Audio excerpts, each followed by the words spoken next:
Harry Potter की लेखिका जेके rolling Britain का 197वां सबसे अमीर व्यक्ति बताया गया, लेकिन इसके पहले वो रात को पढ़ाया करती थी और दिन में लिखा करती थी।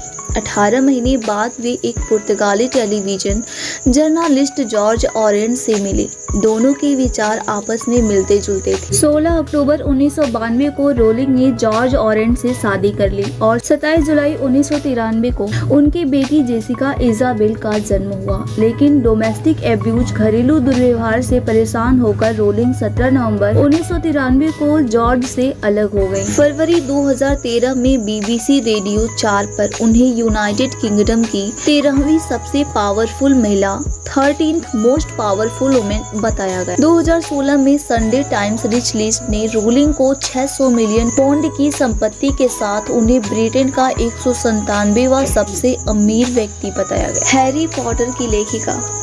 हेलो दोस्तों, नमस्कार। आप सब कैसे हैं? हमें उम्मीद है आप सब बहुत अच्छे होंगे। सबसे पहले मैं आपको बहुत बहुत धन्यवाद करना चाहूँगी। आप लोग मेरी वीडियो को लाइक करते हैं, शेयर करते हैं और सब्सक्राइब भी करते हैं, और मुझे आगे भी उम्मीद है कि आप मेरी वीडियो को लाइक ज़रूर करेंगे। और मेरे चैनल को अभी तक सब्सक्राइब नहीं किया है तो प्लीज़ सब्सक्राइब कर लें।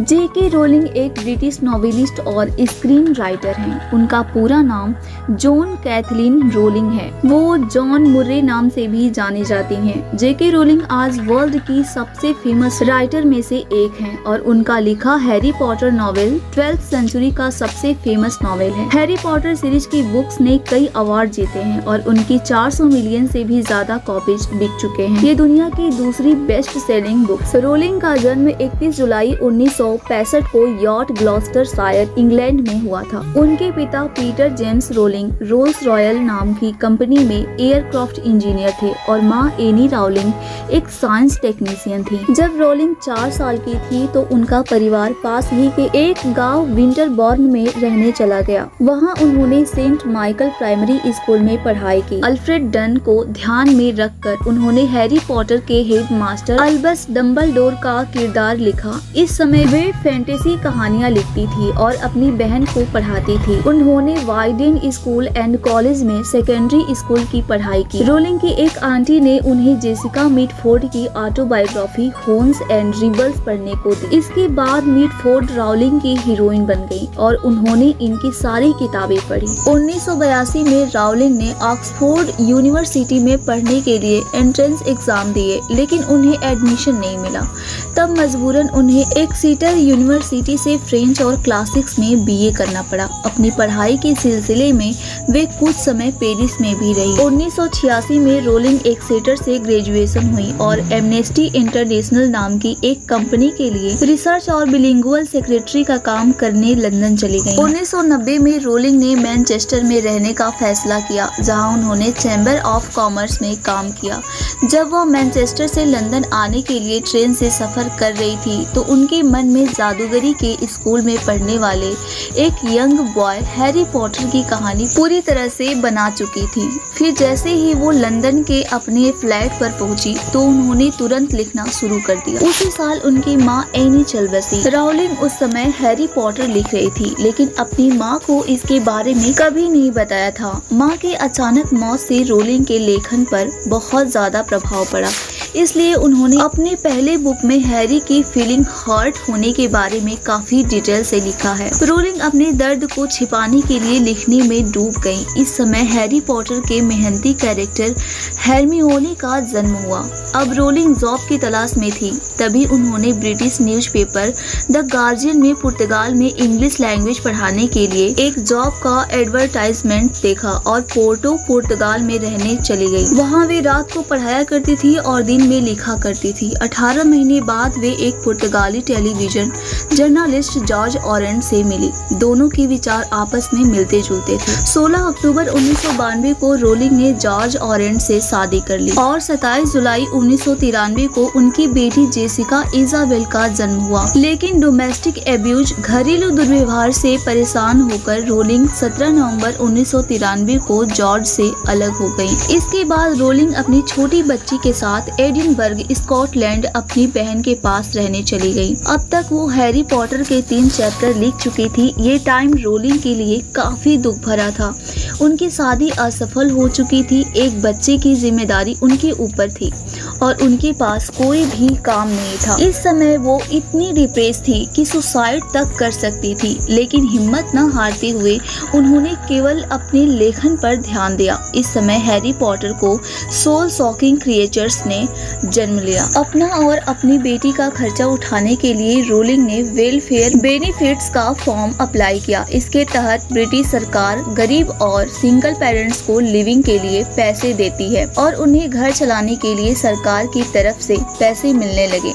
1995 में रोलिंग ने एक पुराने मैनुअल टाइपराइटर पर अपनी पहली book Harry Potter and the philosopher stone की मैन्युस्क्रिप्ट पूरी की, लेकिन पब्लिश के लिए इस किताब को 12 पब्लिशिंग हाउसेस ने रिजेक्ट कर दिया। फिर 1 साल बाद लंदन के एक पब्लिशिंग हाउसेस ब्लूम्सबरी के एडिटर बैरी कनिंघम आखिरकार किताब पब्लिश करने के लिए तैयार हुए और 15,000 पाउंड का एडवांस भी दिया, लेकिन कनिंघम को लगता था कि बच्चों की किताबों से वो ज्यादा पैसा नहीं कमा सकते, इसलिए उन्होंने रोलिंग को जॉब करने की सलाह दी।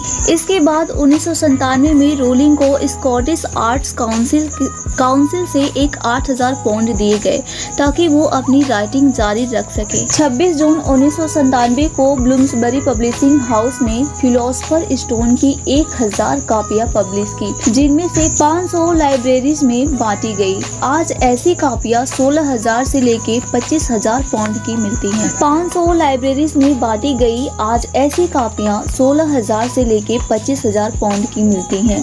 5 महीने बाद इस बुक को नेस्ले स्मार्टेस्ट बुक अवार्ड और ब्रिटिश बुक अवार्ड का children's book of the year award मिला। 1998 में यूएस में एक नॉवेल को पब्लिश करने के लिए स्कॉलस्टिक इंक ने इसके राइट्स $1,05,000 में खरीदे। तब तो रोलिंग को विश्वास ही नहीं हुआ, यूएस में भी यह बुक बहुत पॉपुलर हुई।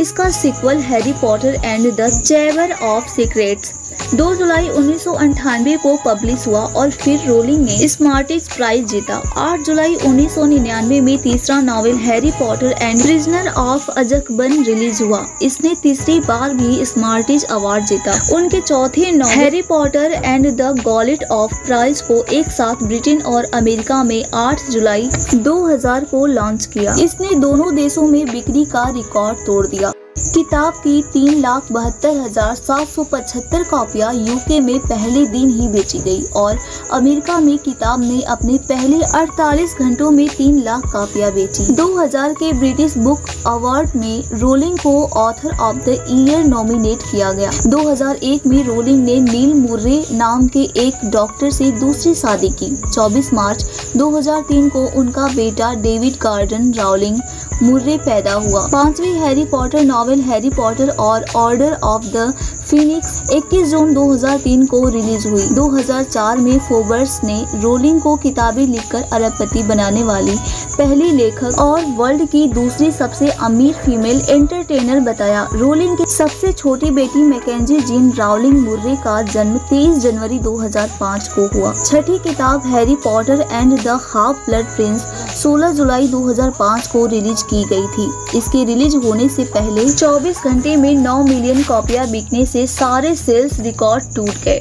2006 में हाफ ब्लड प्रिंस को ब्रिटिश बुक अवार्ड में बुक ऑफ द ईयर का अवार्ड मिला। हैरी पॉटर और द डेथली हैलोज के रूप में 21 जुलाई 2007 को 7वीं और आखिरी हैरी पॉटर की किताब रिलीज की गई।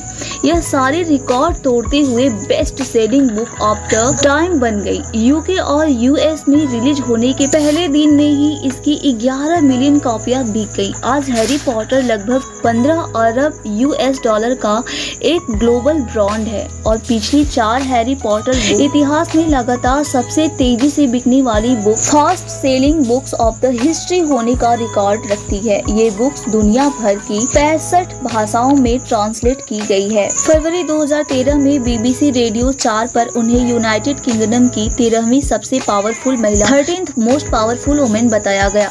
2016 में संडे टाइम्स रिच लिस्ट ने रोलिंग को 600 मिलियन पाउंड की संपत्ति के साथ उन्हें ब्रिटेन का 197वां सबसे अमीर व्यक्ति बताया। तो ये रहा हैरी पॉटर की लेखिका जेके रोलिंग की बायोग्राफी। दोस्तों, इस बायोग्राफी से आपने क्या सीखा और क्या जाना, प्लीज कमेंट बॉक्स में कमेंट करें। और दोस्तों, हमेशा की तरह हमारे वीडियो को लाइक